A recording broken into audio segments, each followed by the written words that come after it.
Що ж, у нас такі новини надходять із півострова Крим, що там з'явилися вантажівки, які приналежні до певного управління російських військ, і відповідає це управління саме за поводження із ядерним озброєнням.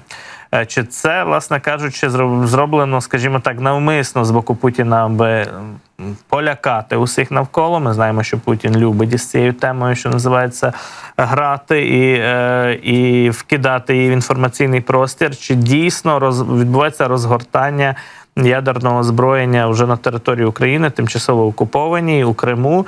Що це може означати, які загрози це може нести не тільки для нас, очевидно? На мій погляд, ми повинні розуміти, що Путін з його помічниками, з оточенням військовим мається на увазі, в першу чергу сформували таку стратегію впливів на керівництво наших союзників, в Україну теж, але це не зовсім так діє, як на наших партнерів і керівництва, фактично ефективними двома напрямками, тобто ядерна зброя, і навколо нього все це, і друге – це ескалація. І тому у них діє документ, програми, де з відповідною періодичністю відбувається такого роду дії. Тобто, по ядерній десь там через 2 тижні, тобто пару раз на місяць, вони що знаходять, чи додають тиску з цього приводу, а ескалація може частіше тиждень, 10 днів.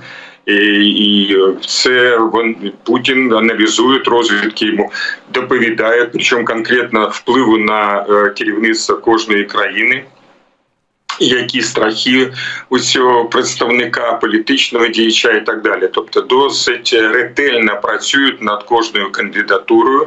Вони переконалися, це ефективно. Класичне відношення до Меркель, їх там боязні собаки, як він використовував, там і будь-що іншого. І тому це продовжується, ми це бачимо. Ситуація зараз на поточний час непроста, шукаються нові підходи з боку росіян бути ефективними. І ядерний напрям, він завжди був ведучим в цьому. Крим, ще за радянські часи там були сховища. Коли захопили ядерної зброї, мається на увазі, коли захопили, вони провели відповідні ремонти, забезпечення, все таке інше. Це дійсно опікується, це 12-те управління, були проведені роботи. А взагалі до того, вони так чи інакше намагались показати до війни, наприклад, що в Чорноморському флоті з'являється ця можлива зброя і так далі. От до війни я служив там в корпусі протиповітряної оборони Одеському, Крим підпорядковувався нам і приймав участі на контролі за проведення до речі, ще до ремонту крейсера «Москва». Він мав ядерну зброю, і там намагалися ми розібратися, дійсно вона є на ньому чи немає. Навчання вони проводили, показували, як там мішень збивали і таке інше. Тобто ці тенденції, вони мають свій бекграунд ще тих часів, а зараз, безумовно, треба з цих точки зору підвищувати градус. Ми бачимо, що за останній час допомога, незважаючи на всі гасла з боку американців, вона ослабіває. Ми бачимо, як впливають ці перегони президентські на цю ситуацію щодо допомоги і яка ситуація у нас на фронті. Тобто він аналізує, щоб десь наростити свої зусилля з точки зору тиску і нівелювати якісь події типу бойових дій на Курському напряму. Тому це логічно вкладається в реалізацію такої стратегії, і треба мати на увазі, що це буде продовжуватися. Крім того, як приклад, події навколо ядерної зброї в Білорусі, заяви батька в лапках, що він там застосує цю зброю, його там на прибирання до цієї зброї не підпустять, поки все це російське, але це така гра для того, щоб все ж опять-таки реалізовувати цю стратегію тиску на західні країни. Тобто події, які можуть розгорнутися в Криму в зв'язку з перекиданням якихось об'єктів саме ядерної російської там тріади, так як вони це називають, тобто ядерної зброї з боку Росії, наскільки вони, скажімо так, нам нагадують те, що в Білорусі відбулося, тобто блеф, фактично ядерний блеф, адже Лукашенкові не передали контролю над цією зброєю, і в нас немає достеменних підтверджень, що взагалі якісь носії ядерної зброї, якісь елементи російської цієї саме інфраструктури ядерного озброєння, справді Білорусь були переміщені, а не відбулося, що називається, окозамилювання взагалі всього світу, так, і залякування всього світу. Стосовно Криму, там ситуація інша, його Росія безпосередньо контролює після анексії від 2014 року, і водночас це регіон Чорноморський, поруч держави країни НАТО, Болгарія, Румунія, Туреччина, не забуваємо, що це теж член Альянсу, попри різні стосунки із Росією і з Москвою з боку уряду Ердогана і його команди. Але чи в випадку Криму ця загроза перекидання ядерного озброєння є вищою, аніж у випадку з Білорусою, якщо зіставляти, порівнювати ці два випадки? Чи можна повірити в те, що Путін піде на цей крок для того, аби знову ж таки підвищити, що називається, ставки, як це в Москві розуміють? Використовуються можливості Білорусі і Криму, і далі буде він це робити. Є різниці. По Білорусі якби саме носії, білоруські, причому носії, вони готують до цього, щоб показати, що дійсно там можуть бути передачі і так далі. Це Су-24, вони можуть бути носіями ракет, наприклад, бомб з ядерною зброєю, і там батарею Іскандерів теж, можливо, допрацьований і так далі. Але це не означає, що передали ядерну зброю. Це відбувається, там сховище теж вони будують. Білорусі з вимогами до ядерної, от у мене, будучи командиром полку, ракети з ядерними боєголовками були командирами бригади, тому вимоги з радянських часів, і вони не зменшились, якби, ці вимоги зараз, і контроль, і черговість, і все таке інше. Тобто ми пам'ятаємо, як вони тут проводили навчання щомісячної роботи з ядерною зброєю, і робили з цього Бог віж що. Тобто, як щось видатне. Насамправді, щомісячне там є обслуговування, контроль, перевірка і все таке інше. Це відбувається. І тому в Білорусі тут з носіями мінімум, але ж показати, що там просувається. Насамправді, ніхто йому нічого там не передавав. Взагалі питання, чому американці так відносяться, питання під цьому граєте, що якби там є зброя, це питання таке. По Криму ситуація, вони теж, і це підхід до того, що вони взводять і там питання, що от це може з'явитися, ми ще трішки можемо зробити ці кроки, тому забороняють Україні робити це і так далі. Від цього і виникають якби червоні лінії до нас, тому що вони таким чином тиснуть на наших союзників, в першу чергу американців. І тому зараз приділити увагу до Криму, до їх можливості і можливості заведення, якби в тому числі і ядерної зброї. І ця робота всіх боку буде продовжуватися. Потрібно і працює в цьому і наша розвідка, і наших стратегічних союзників. Інша тема, яка пов'язана із російськими ударами по українській території ракетами, але балістикою в цьому випадку, з'явилася у нас в інформаційному просторі вже після аналізу тих решток елементів, уламків ракети, які впали на Київ в ході відбиття масованої комбінованої атаки минулої доби учора, в ніч на 2 вересня.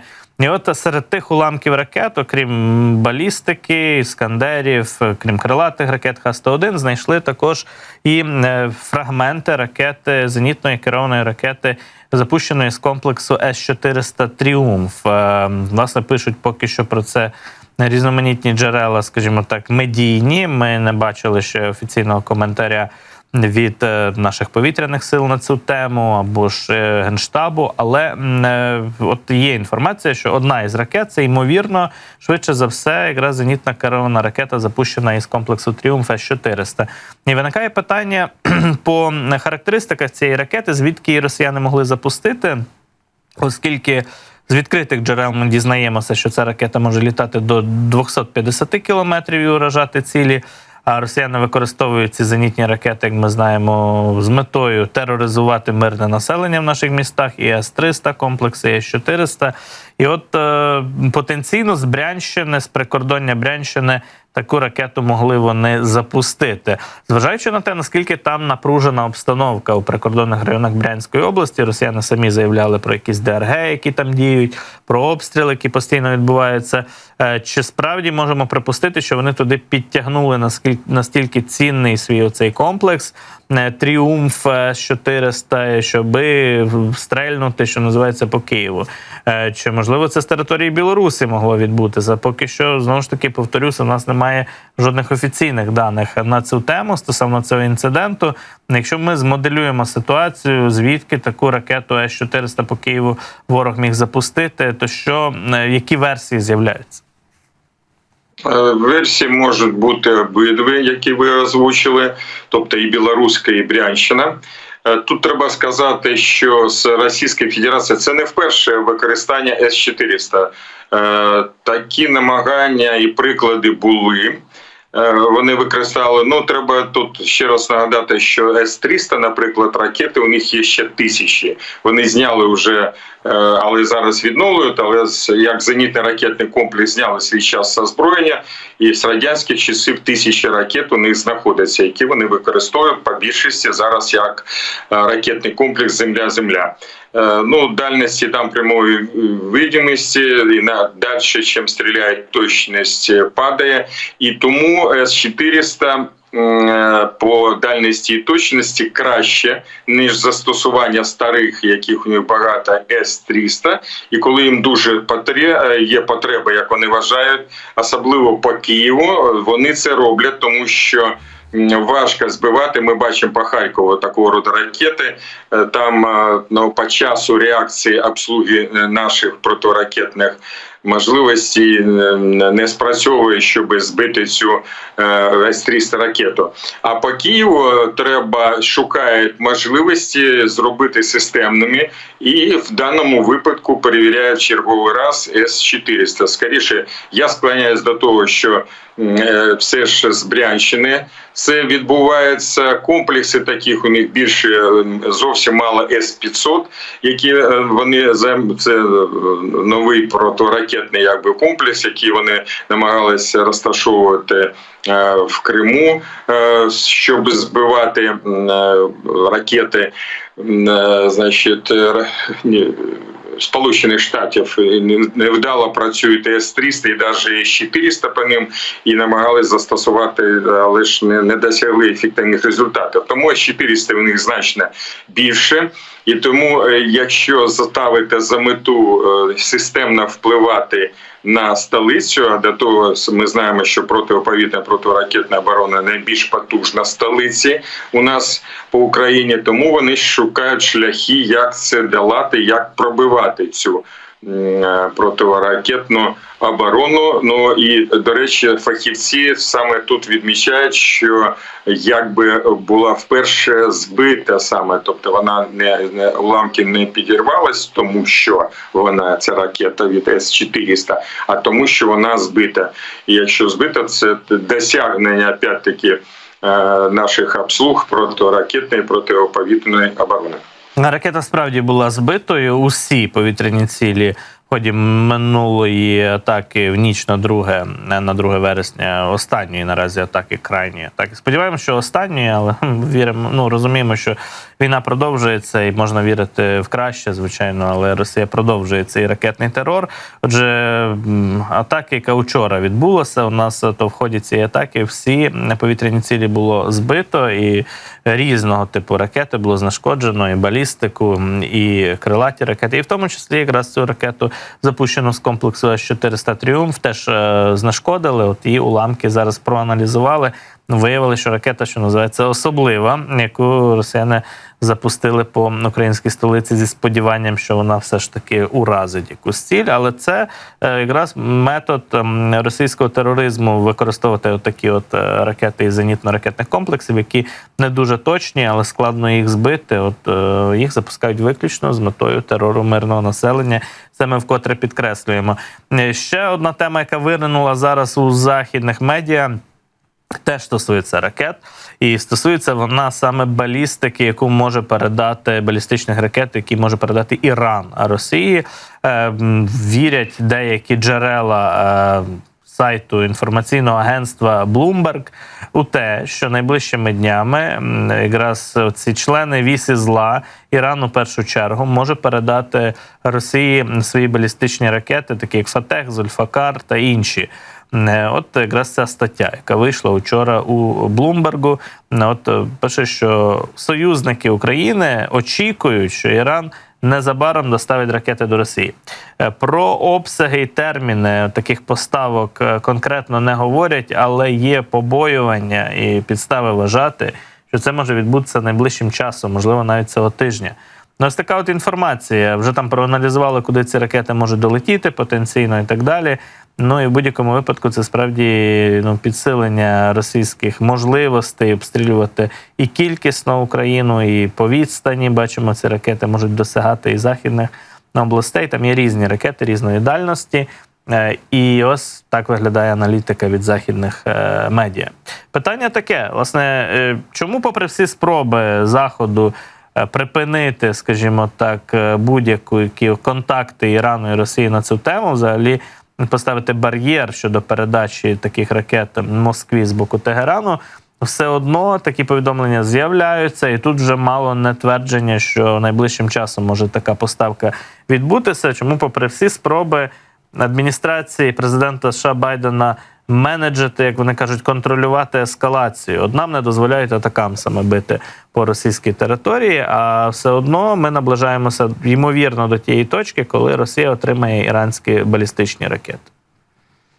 Ну, на мій погляд, це гра з такого високого рівня і відповідних ігроків, гравців такого рівня. Вона пов'язана, і ми з вами обговорили це, з ядерною, скажімо, небезпекою, можливістю тиску, використання взагалі ядерної зброї, ракетної зброї і от спроможності якби впливати на ситуацію шляхом ведення відповідних переговорів. Тобто ми повинні мати, що не все відкрите от в цій діяльності і в цій грі високого досить рівня.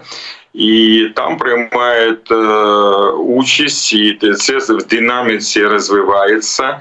І проявом цього і є дозвіли чи заборони на ракетну зброю, на ситуацію, пов'язану з ядерною зброєю, і на питання, пов'язане з розвитком якогось етапу ескалації чи зупинення його немає, скажімо, а от того контролю, за якою тримаються американці, ідеолог, на мій погляд, їх пан Саліван. І тому от такого роду підходи, вони є підсумками роботи, в тому числі закритої, комунікації, відповідно, хто там що би не сказав.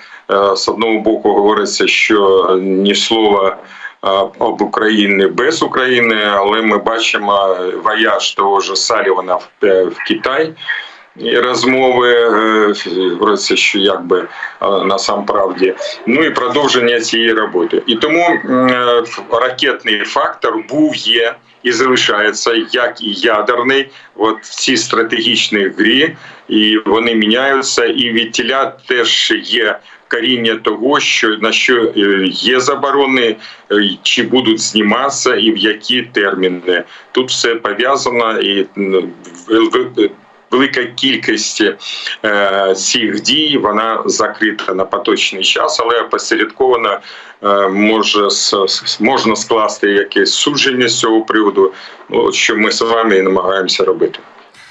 Власне, ці наші, скажімо так, застороги, вони ж не на порожньому місці з'явилися. Знаємо, що дійшло у нас все одно до передачі балістичних ракет з боку Пхеньяна, з боку Північної Кореї, Москві. Ці ракети вже застосовувалися і раніше заявлялося, принаймні були такі публікації, знову ж таки, в західних медіа, що коли Північна Корея передасть свої балістичні ракети Росії, Захід теж зніме певні заборони, бар'єри для України. І здавалося, що після цього нам точно вже дозволять атакамсами бити по російській території. Але ні, цього не сталося. Росія використовує балістику якраз із Північної Кореї.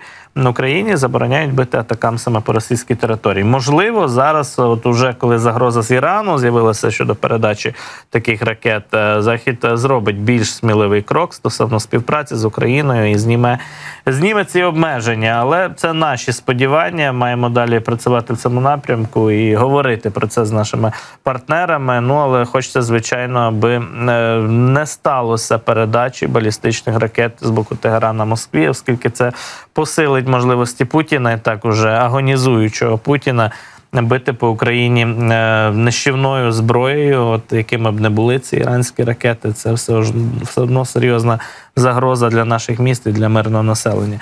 Я вам дякую за включення, пане Ігорю, за розмову. Це стосовно якраз різноманітних загроз. Ігор Романенко, генерал-лейтенант і в минулому якраз заступник начальника Генштабу Збройних сил України, був з нами на зв'язку. Говорили ми якраз про і ядерне озброєння, яке Путін, ймовірно, у Крим перекидає, і інші загрози, пов'язані із ракетами, які Росія використовує.